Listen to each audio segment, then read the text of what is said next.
Live from the MacGyver Project Studios in sunny, warm Wisconsin, it's Nick with the Outstanding Authors Podcast. My guest today is J.W. Rinzler, former editor at Lucasfilm.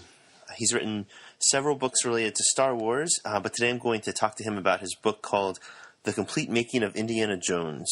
It covers all 4 movies and has a ton of great stories, quotes, pictures, and illustrations that most people wouldn't normally see because they're in the Lucasfilm archive.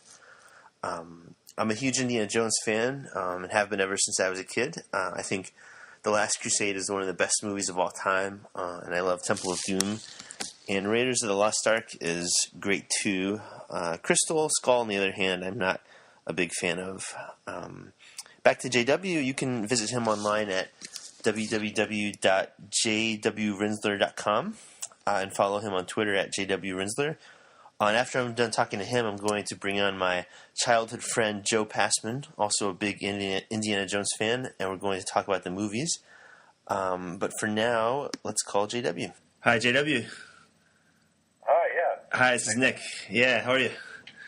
I'm doing fine. How are you doing? Good, yeah. Thanks a lot for talking to me. I appreciate it. No problem. Where are you? Yeah, I'm in Wisconsin, Madison, Wisconsin. Okay. I've never been there. Okay, yeah, it's very cold. Well, we just had a big storm here. We're just getting out of it. Our electricity came back on, thankfully. Is this in Los Angeles? No, I live up on the northern California coast, so yeah, we're just smack on the ocean, and there was a big storm and 25 PG&E trucks, and everybody was losing no electricity, no internet. So Wow. a lot of fun for a couple days. Yeah. Well, glad you got it back. Yeah, everything's fine now. Yeah. So what did you want to talk about? Yeah, so I finished the book, and I have some questions just about the book and just in general about Indiana Jones, and I've always been a big fan since I was a kid, so this book was right up my alley. And my first question is, what was your role exactly at Lucasfilm, and how did you get the position? Well, I always wanted to work at Lucasfilm. Mm-hmm. In the beginning, I was a painter.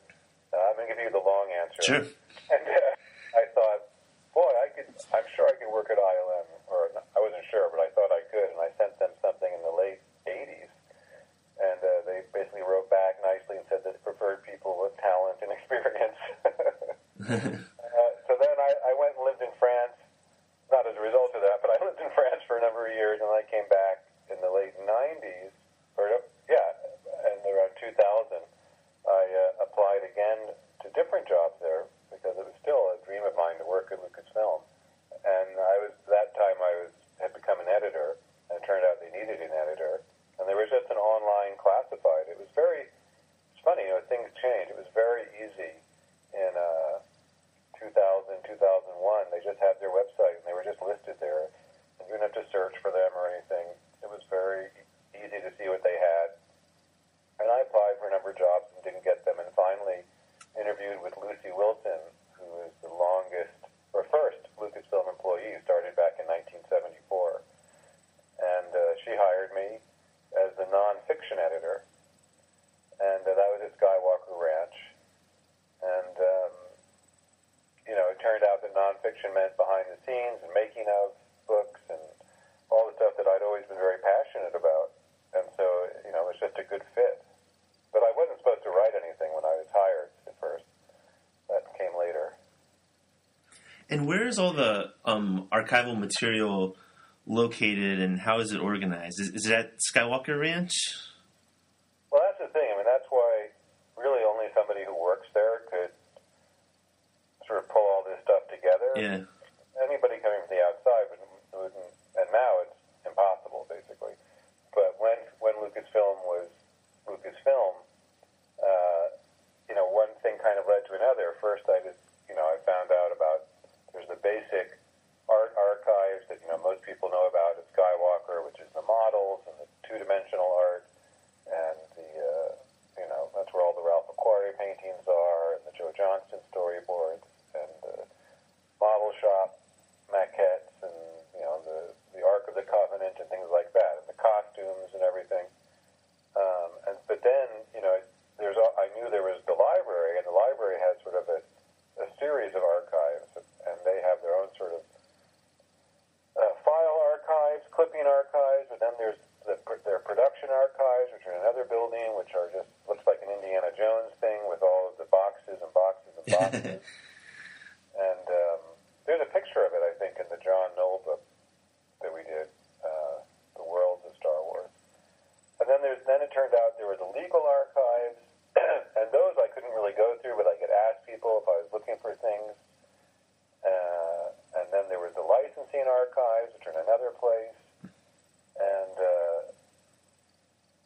And I think that's about it. I'm probably forgetting something else. But there are all these different archives in different places, and it takes a lot of time. And there's the film archive. That's right. There's the film archives, which is very important. And then the costumes, which were together with the props and everything, they were separated off, although they're right next to each other. But now they're in their own building. And, each thing has its own sort of... And now they're separated between Disney and Lucasfilm, so it'd be very difficult to have access to everything, and then, and nobody's going to get, be given access. That takes years to get to know everybody so that people feel comfortable leaving you there to go through things. Yeah. There's a ton of very valuable stuff, and nobody wants to babysit you the whole time you're there, because it takes hours and hours and days and weeks and weeks. And when you mentioned the arc, you mean like the actual arc was there for the movie? Covenant, yeah. Yeah. There's two. One goes out on exhibit, I think, and stays there. Yeah. I think one's been on exhibit almost the entire time that I was there, I believe. But there's one there, and nobody ever looks in. We keep to the Really the film. Nobody looks inside that. Okay. Arc. You don't want to have your head exposed. Yeah, I wouldn't want to do that either. How about the Holy Grail? Is the Holy Grail there? Mm-hmm. Wow.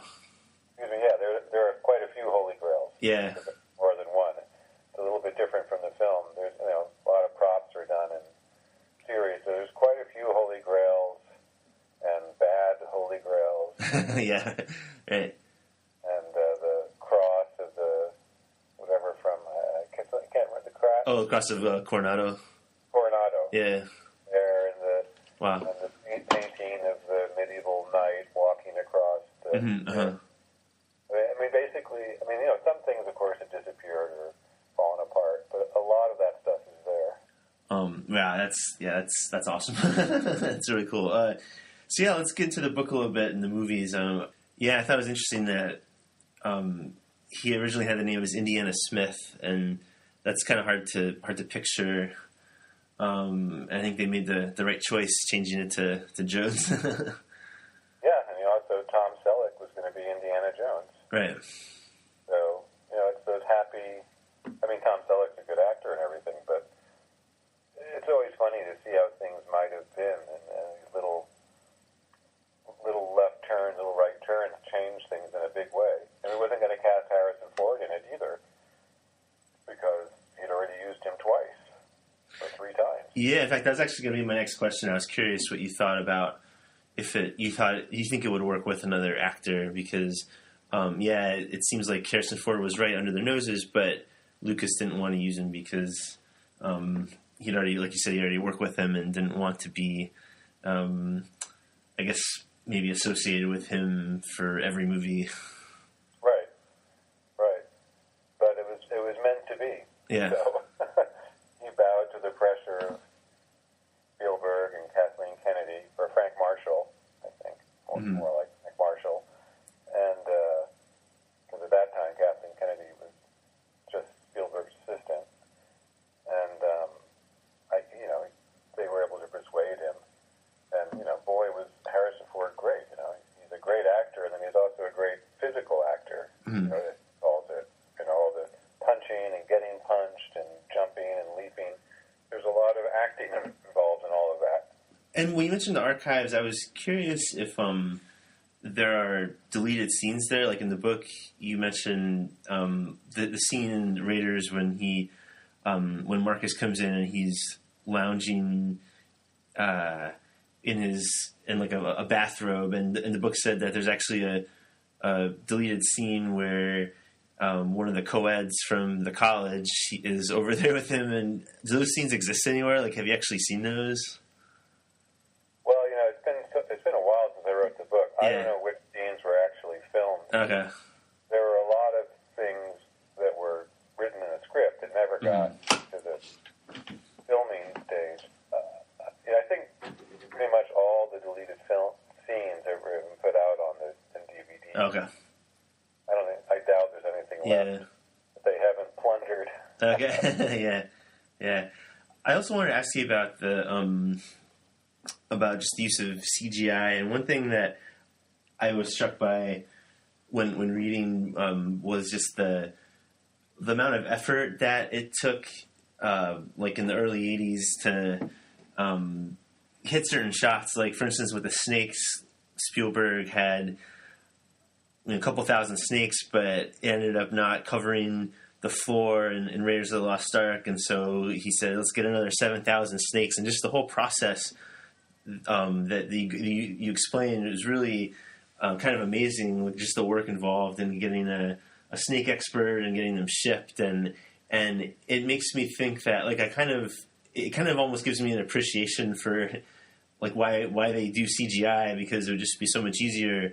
But at the same time, I think and I guess a common criticism of the newer movies is that the CGI doesn't look as good. But I was just curious if you had an opinion on that.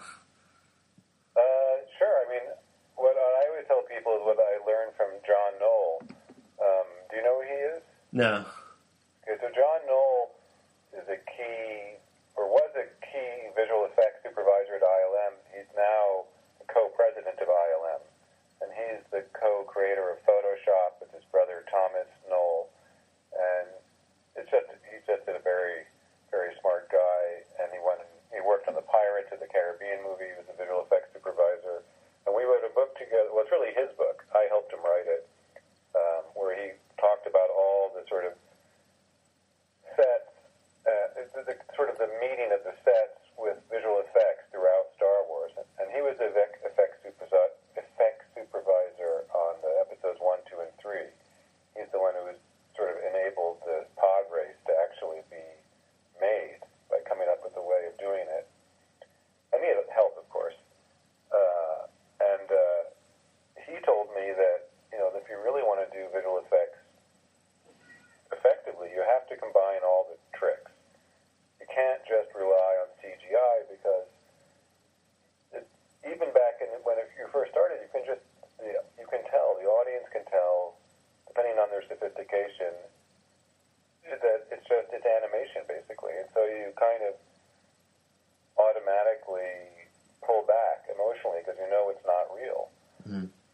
Whereas if you mix CGI with models, with animatronics, with, puppets or Stan Winston's effects, and all, you use every trick in the book, then the mind can no longer tell what's real and not real, because you have real, even if it's fake, you have real light bouncing off of a real material, which no matter how hard they try, they really can't replicate in CGI. I mean, they can. I'm sure I've seen stuff in films that I thought was real. If there's a building mixed among other buildings, I'm not going to be able to recognize it's CGI. Mm-hmm.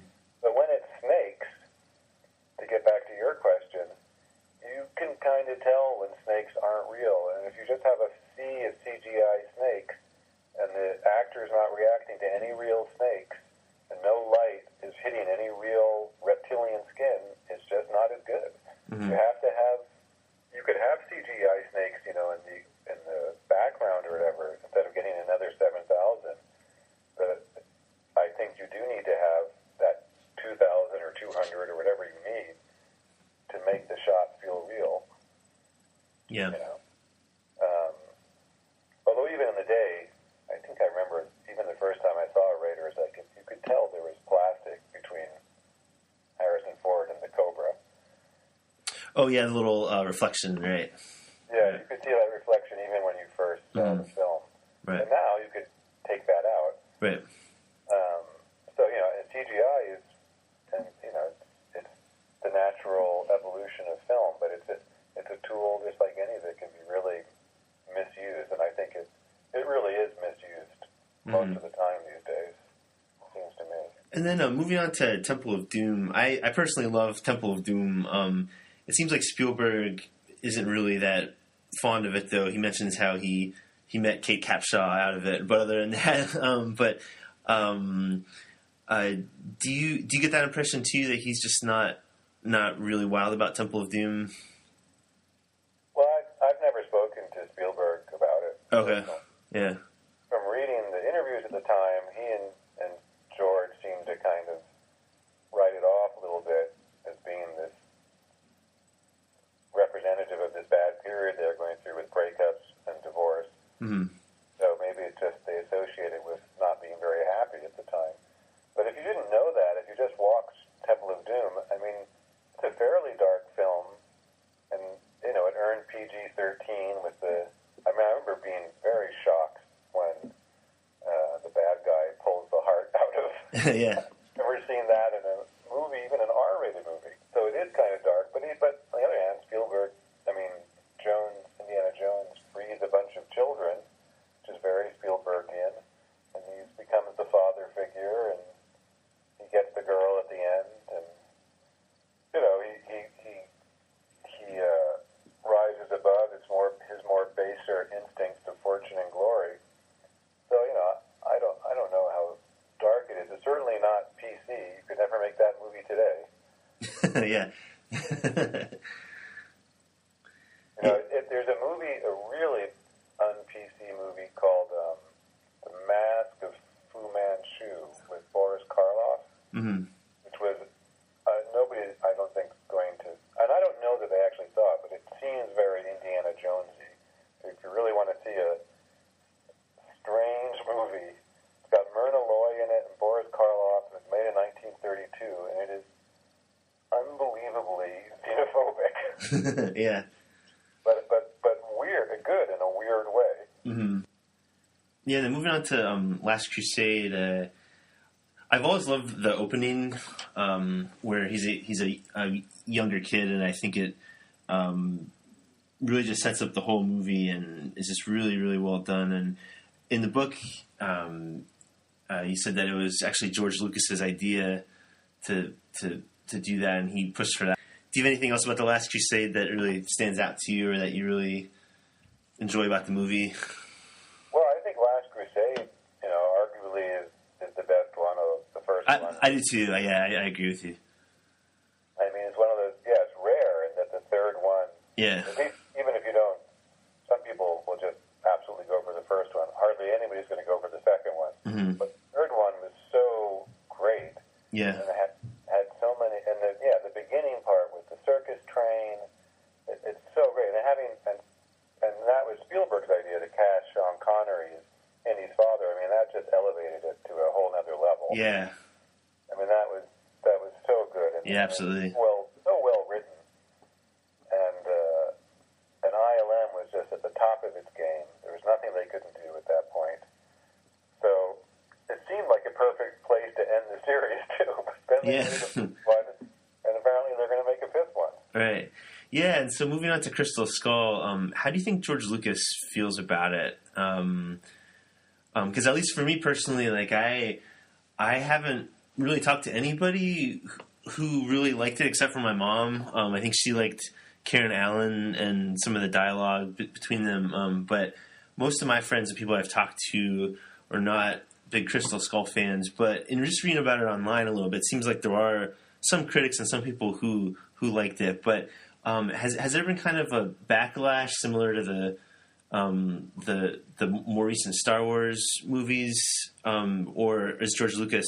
Do you know is he still pretty happy with it? I really don't know what George thought of it. Yeah, I wouldn't venture to say. Okay.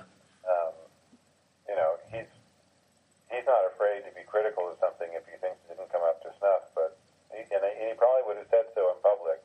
I did interview him for that book, but when I did, the movie wasn't finished yet. Okay. The book had to come out, had to go to the printer before the movie came out. So I couldn't ask him about it. I mean, I visited the set with him. I hung out with him a little bit on the set when they were doing the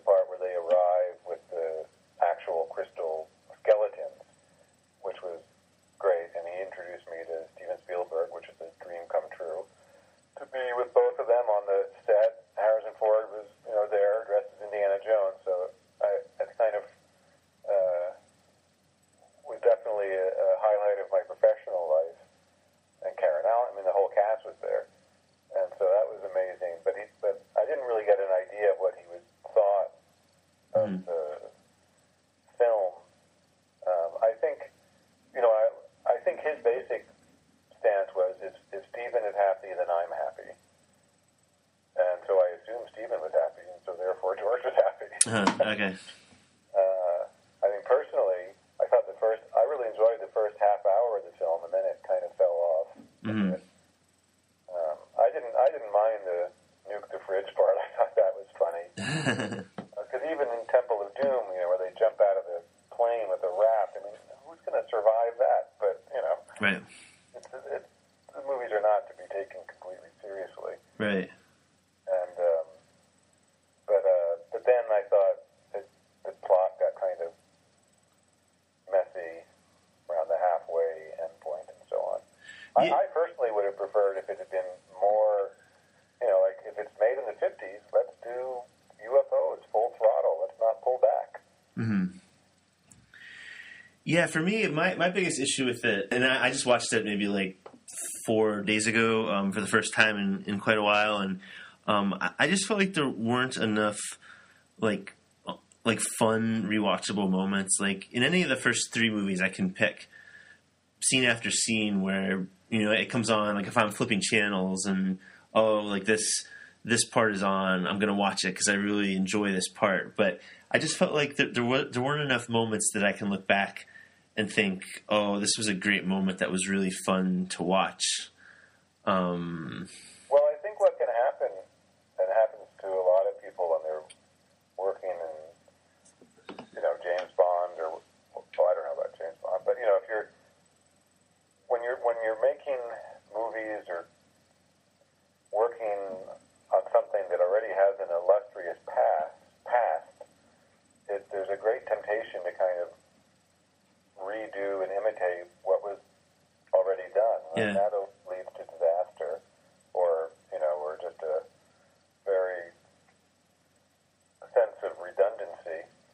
You want to do something that's fresh, and what George and Steven Spielberg did in the first 3 films was revamp stuff, but making it fresh, and making it funny, and not taking it too seriously, but also doing it better than anybody had done it before, because they had new tools. So, hopefully the 5th one will be more in that vein. Yeah, and actually, that kind of leads me to my next part. I want to talk about the 5th one a little bit. Do you have any information or anything about the 5th one? Is it definitely on track, or is it still in the proposed state? Well, you probably don't know this, but I don't work at Lucasfilm. I did know that, yeah. Yeah, I quit about a year ago. Yeah. 15? Yeah, 15. And so I'm out of the loop. I had lunch with a couple friends months or so ago, but I mean, obviously they can't tell me anything, and Right. But I really don't know. I just don't know any. You know probably more than I do. Okay. And now that I don't work there and I don't have to know, I don't want to know anything, because it's a lot more fun going to the movies. Yeah, that's true. Anything about it. Do you think that they would ever consider doing like a James Bond style reboot where it's a different actor? Because it seems to me like Harrison Ford's getting up there, and I mean, he certainly looked all right in Crystal Skull, but that was already 8 years ago. And so, do you think that they would ever get to the point where they just kind of churn him out every 3 or 4 years?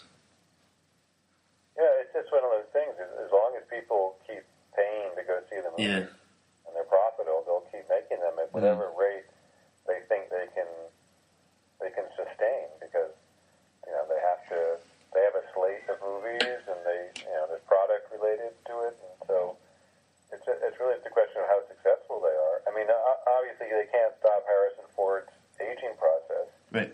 So eventually, if like James Bond, they'll have to. I assume they'll have to get another Indiana Jones. Unless he discovers some miracle fountain of youth kind of thing in his backyard. Yeah. And I have to say, he's proven he's pretty indestructible so far. Yeah.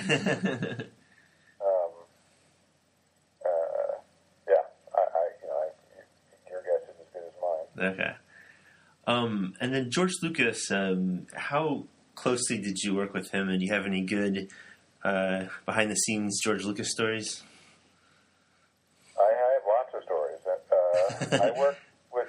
I kind of became George's de facto publisher for Star Wars books that he wanted to see get made. Because I got to know him while doing Episode 3. I don't know if you've seen that book. No, I haven't.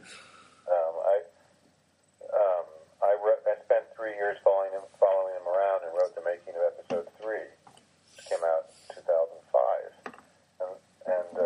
So I got to know him a little bit, and then I wrote the making of Star Wars, and I worked on this book called Star Wars Frames, which took many years to do, and so I basically got to know him.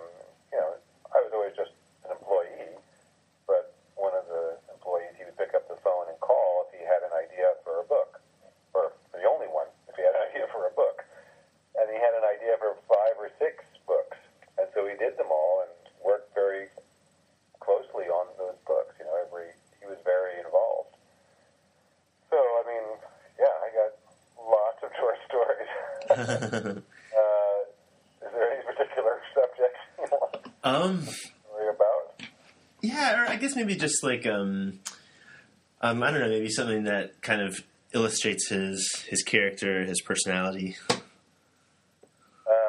me think. Well, I mean, one thing that when I was on the set of Episode 3, and we were in the Fox studios in Sydney, Australia. So you know, we're thousands of miles away from home, which is no big deal. But every day on set costs, I don't know how much money, at least $100,000 a day on set. And there's always stuff going wrong. And I remember in the middle of one day, like 2 o'clock in the afternoon or something, they had the Make-A-Wish people came with a kid who was in a wheelchair. And I don't know what his sickness was, but he was in a wheelchair and obviously not doing that well. And I remember George just stopped everything and it was totally focused on this visit and totally available for as long as was necessary. And you know, not only was I sort of impressed by that, but I saw it happen many times where he can compartmentalize, which I think most people just can't do. Mm-hmm. Most people, if something's bothering them, it's going to bother them all the time until it's resolved. And I was with him times and I knew that over, on there or whatever, something was on fire, But he would just be able to turn his attention to whatever he had to do in the meantime and be totally focused on that. And you'd never know that anything was going wrong or that, he didn't know how he was going to resolve this visual effects problem or do this or that. And that's not even counting, whatever is happening in his personal life. Not that I think there was a lot of stuff going on, but I mean, people have personal lives too. Mm-hmm. And I was always really, and I hope that I learned something from his professionalism and his emotional intelligence. To me, that was very, very important. Mm-hmm. And I think it's something that we can all work on as our maturity. Our personal evolution. We get pretentious. Yeah, and I'm also interested just in the general topic of creativity and like where creativity comes from, and for him, I would be curious to know like what he does to like if the ideas just kind of come to him or if he sits down and both. He works very diligently. When he's writing, it's a job. Yeah. He starts at 9 and he doesn't quit till I think he said he has to write 5 pages a day. Mm-hmm. He'll procrastinate, but he just won't quit until he writes those 5 pages. George and lots of writers will say this. You just have to get something on the page, no matter how terrible it is. Yeah. And then, if you're diligent enough and you're really meant to be doing it, eventually, or hopefully anyway, some kind of inspiration will come to you. And I do think that personally, George was able to be inspired or channel whatever you want to call it, really good ideas. I mean, he's a great storyteller, he's never out to trick or impress the audience. He wants the audience to stay with him. He wants the audience to understand what's going on. He wants the audience to be able to follow. Sometimes you have 2 or 3 or 4 complex action scenes going on different planets and space and all over the place, and he's able to make it all comprehensible. I mean, the stuff that's going on in Return of the Jedi at the end was very much ahead of its time, and to this day, most directors and editors just can't make it work. Mm-hmm. People just get lost, or you just don't care, or you have no idea why these other people are running from point A to point B. It just doesn't make any sense. And he was into all the mechanics, but at the same time, the inspiration for the Force and all that, that's just stuff that came to him. And part of it was because he had a desire. You have this desire to bring people together, to bring joy into their lives, and then he found the ideas to go with that. Once he did American Graffiti, well, he did THX, right? And everybody hated it. It's not a good, it's not that it's a bad movie, it's a good movie, but it was kind of a downer for some people. And then Coppola challenged him to make a more lighthearted film, and he made American Graffiti, which was a huge success. And he realized that bringing people joy, instead of sort of being cynical, was a lot greater pleasure. Mm-hmm. And that was a better thing to do with one's life. So all that stuff, I think, came together in him.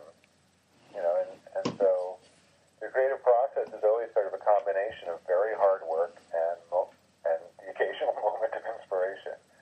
And the other thing that George was able to do is really inspire other people. And that was another really wonderful thing to see, at ILM and at Skywalker Sound and everywhere he went.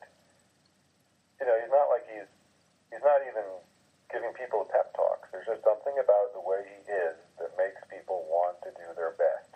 And then he'll also push them to do even more than their best. And that was an amazing thing to see. I don't know if that makes sense. Yeah. And then last question, what are you doing now? Do you have any projects you're working on? I'm been lucky enough to be busy the last year. I'm working on a book. I can't say what it is, but it's a making-up book. It has nothing to do with Star Wars, but I've been working on it for a year, and hopefully it'll be published either this year or next.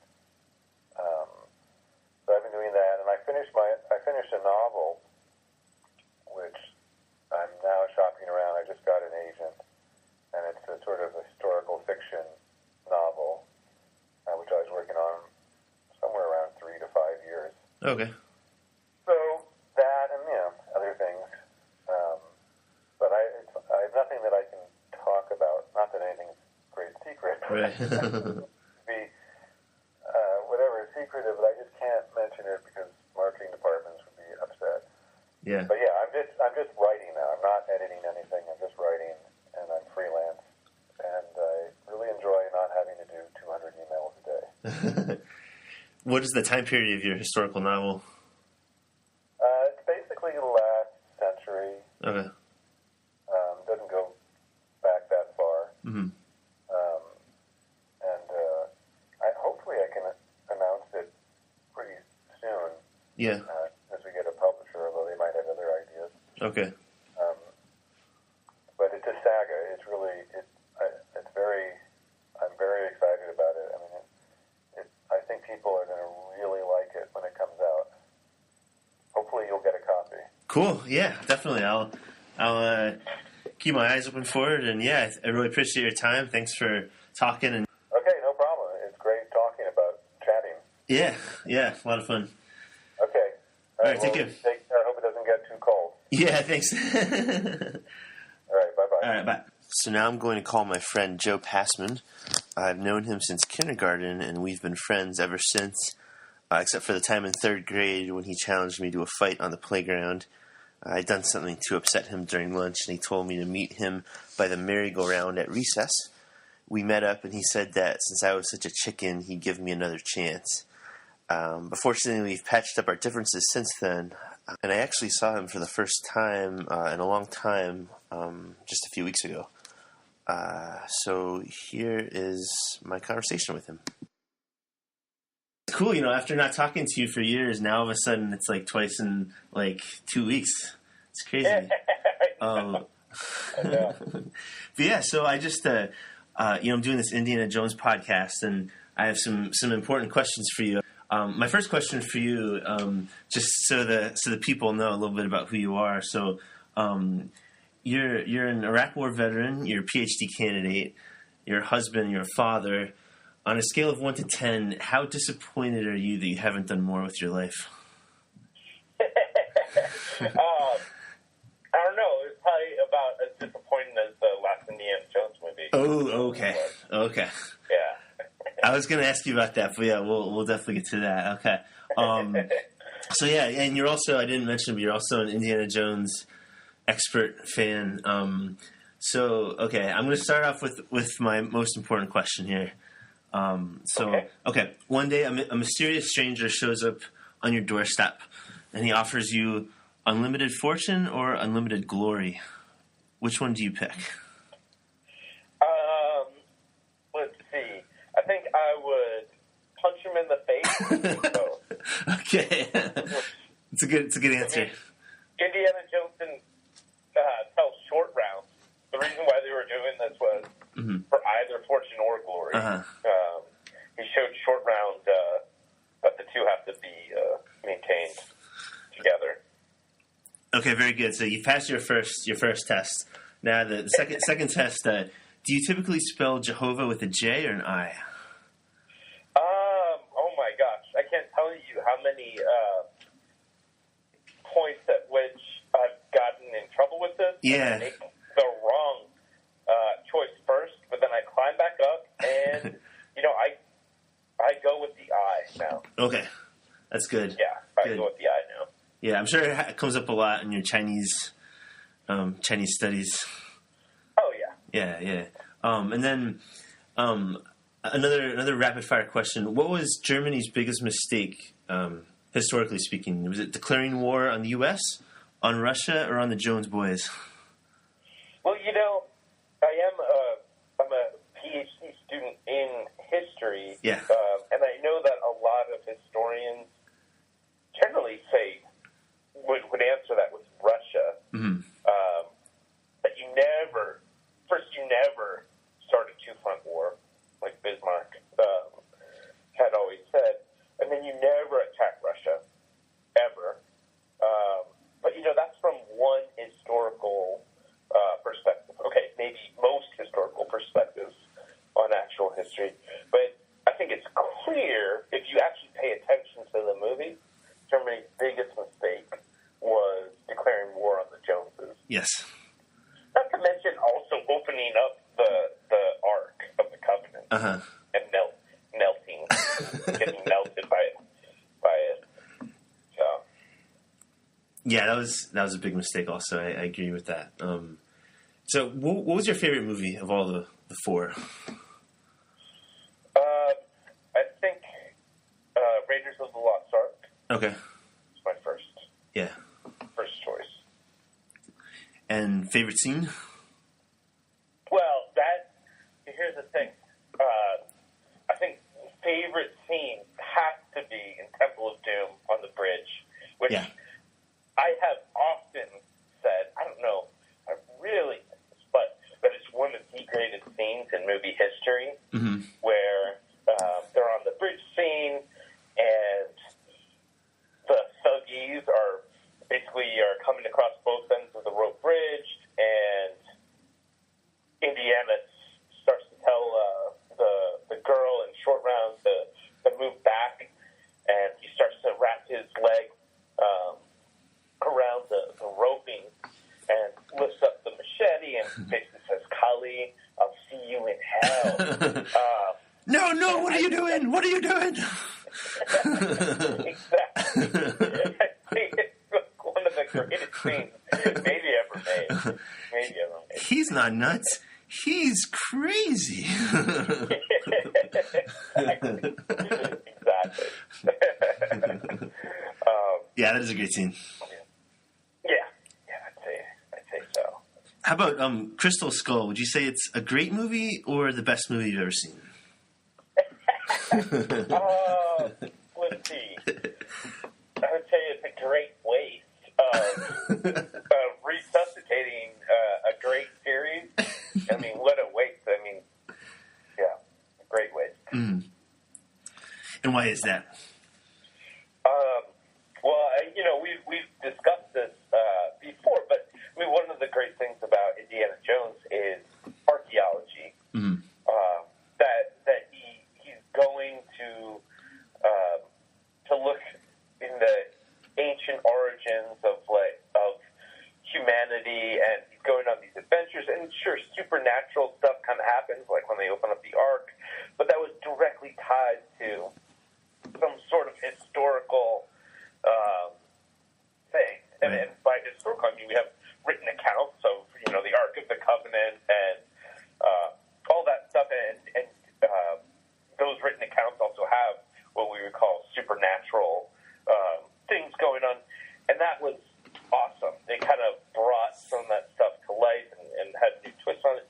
But the problem I have is aliens in Crystal Skull. I mean, they just totally, to me, it's a huge sellout to go from him having these adventures in actual archaeological contexts, fictional adventures, admittedly, but then going to just aliens that really just have no historical or archaeological context. Now, maybe it's because I love history, but I mean, to me, that as soon as it went to aliens, I was basically done with the movie. Yeah, what's really funny is this book that I'm reading, that I'm doing the podcast with the author, it talks about how George Lucas really wanted to do Aliens, and Spielberg, and both Spielberg and Harrison Ford both said, no, I don't want to do Aliens. Why can't we do Nazis or something else? And Lucas was like, no, it's got to have aliens. Are you serious? Yeah. Oh my god. Oh my gosh. That's yeah, and in fact, actually, here's a quote here from the book. Harrison Ford said, I didn't like it at all. I pitched it right back. There'd always been a mystical element in the stories about an archaeologist who wrestles with the mysteries of past cultures, but I didn't feel this new angle. It really took advantage of what we had done before. So there you go. But George Lucas, he giveth and he taketh away. Yeah, seriously. Well, I had no idea that I hadn't known that Harrison Ford had said that. Yeah. Which is really interesting, because I mean, I was head scratching, like, who the heck thought that this was a good idea? I guess some people didn't, but it's not the first time. With my comments being a lot like Harrison Ford, it's not the first time that I've drawn comparisons between myself and Harrison Ford. Right.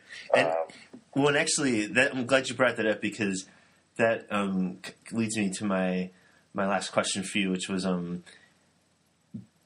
George Lucas calls and puts you in charge of Indiana Jones 5. He says, Joe Passman, you're the guy that I want leading this.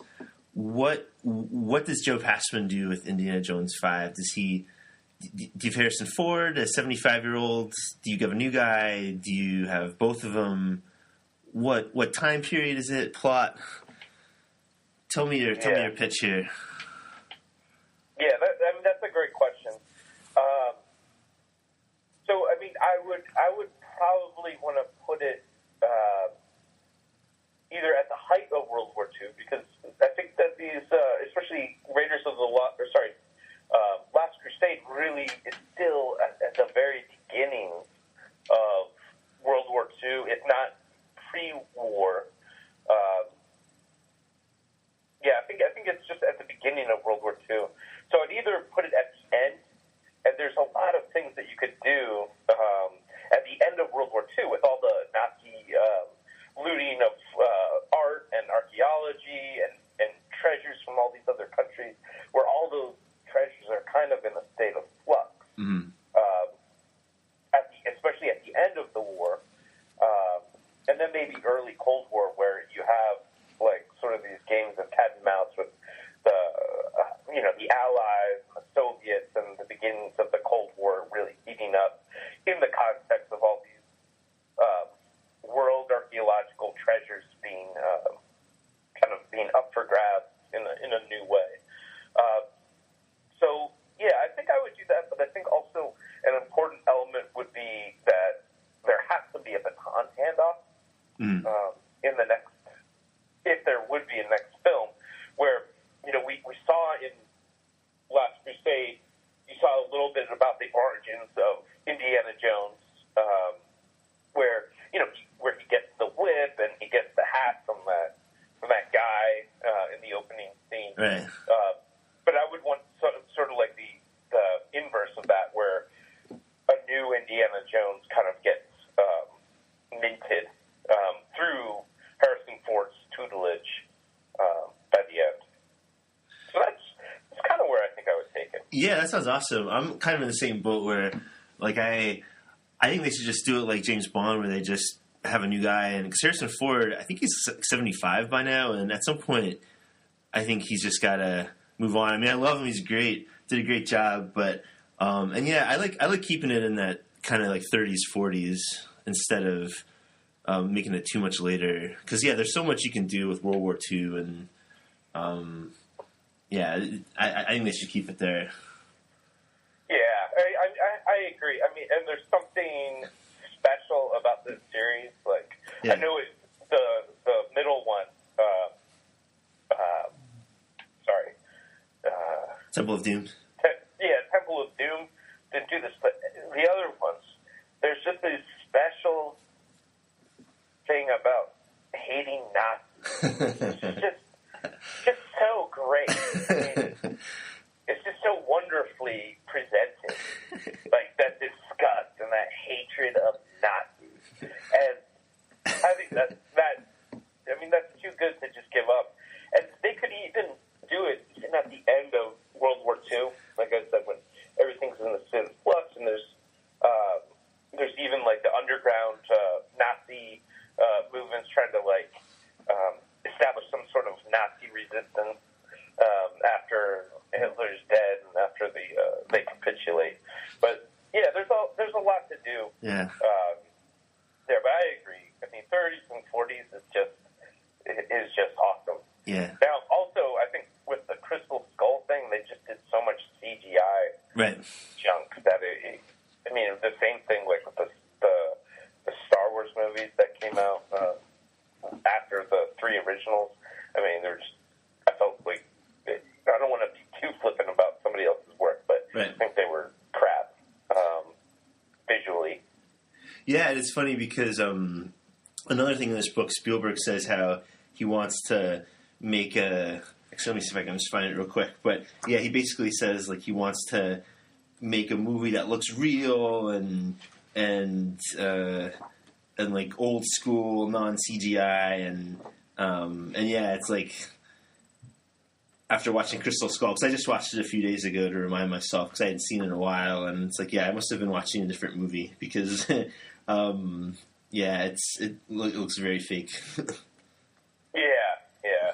I mean, maybe Crystal Skull will have a good legacy. Yeah. But the only way I can see it having a good legacy is if, like, we somehow got all the copies of it and buried them, like, in some sort of, like, underground temple complex that was, like, shaped with booby traps or something like that.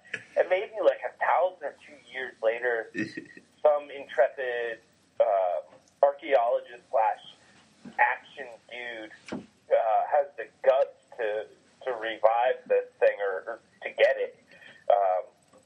But yeah, I mean, who knows? That could be the only way that has a positive impact, but it still could. It's a really good point. That's why I mean, you always think outside the box. So I'm really glad to have you on here. So do you remember? Yeah. Do you remember in fifth grade, fourth grade? I can remember. I remember. I think it was you and Mark Chrisman. We used to go like Onum Shibai, Onum Shibai, Ujiwajao, Onum Shibai. Yeah, see, that was purely his Mark Chrisman's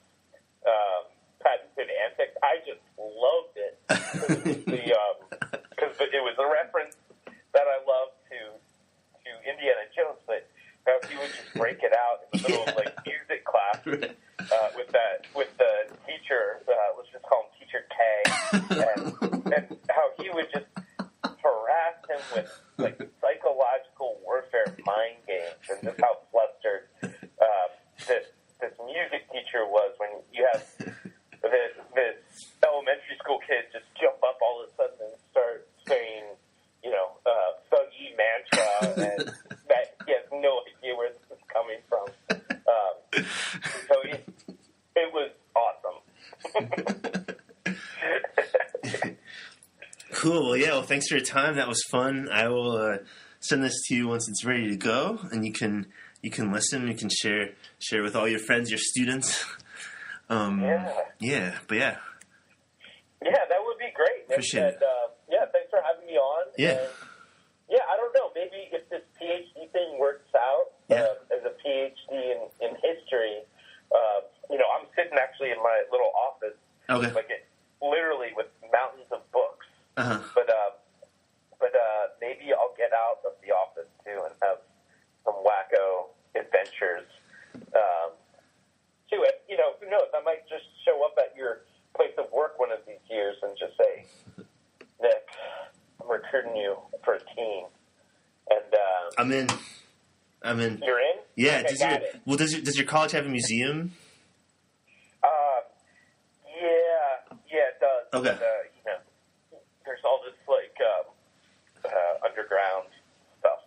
Yeah. So, there's a lot to exploit there. Cool. Awesome. I'm in. All right, Nick. Thanks, man. All right, I'll see you. Okay. All right, bye. Bye. So there you go, Joe Passman, everybody. Thanks to Joe and JW for their time. Once again, JW's book is The Complete Making of Indiana Jones. You can find him online at jwrinzler.com and on Twitter at jwrinzler. As for me, if you have any questions or comments, feel free to email me at sweeto37@gmail.com. I'm on Twitter at Project MacGyver, and my blog is themacgyverproject.blogspot.com. Thanks for listening.